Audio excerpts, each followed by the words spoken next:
என்னோட பள்ளியில சார் காந்தியப்பன் ஒரு மாணவன். அது ஒரு பழங்குடி மக்கள் வாழ்ந்த பகுதி, நெய்யமலைன்னு சொல்லிட்டு. மூக்குல இதெல்லாம் போட்டிருப்பான். இப்படியே தான் பார்ப்பான்.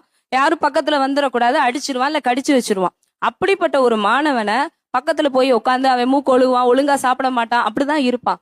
அந்த மாணவனையும் கொஞ்சம் கொஞ்சமா தான் நான் திருத்தி, அடிக்க கூடாதுடா, கடிக்க கூடாதுடா, தப்புடா அப்படின்னு அவனுக்கு கொஞ்சம் கொஞ்சமா புரிய வச்சுட்டு, ஒரு நாள் கிளாஸ்ல ஒரு பையன், சூர்யான்னு ஒரு பையன் தப்பு பண்ணிட்டான். நான் அடிக்க போலாம். காந்தியப்பா நான் அவனை அடிக்கவா அப்படின்னு கேக்குறேன். ஆனா டீச்சர், பேச்சு சரியா வராது. ஆனா டீச்சர், ஆனா ஏன், அன்பா சொல்லு, அன்பா சொல்லு. அவன் கேட்டுக்கான், சூர்யா நல்ல பையன் அப்படின்னு அவனோட லாங்குவேஜ்ல சொல்றான்.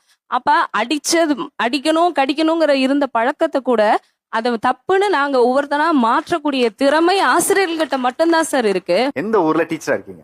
சேலத்துல இருந்தேன் சார், நெய்யமலைன்னு சொல்லிட்டு. ஒரு 12 ஆண்டுகள் பழங்குடி மக்களுக்காகவே. அந்த பாதையெல்லாம் பாத்தீங்கன்னா ரோடெல்லாம் கிடையாது சார், தண்ணி வசதி கிடையாது, கரண்ட் கிடையாது.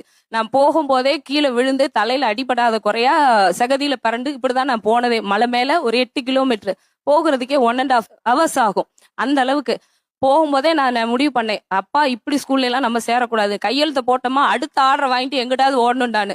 அங்க போய் இருக்கக்கூடிய குழந்தைகளை பார்க்கவும் அப்ப முடிவு பண்ணேன் சார், இந்த பள்ளிக்கு தான் நம்ம வரணும், இங்கதான் நம்ம பணியாற்றணும்னு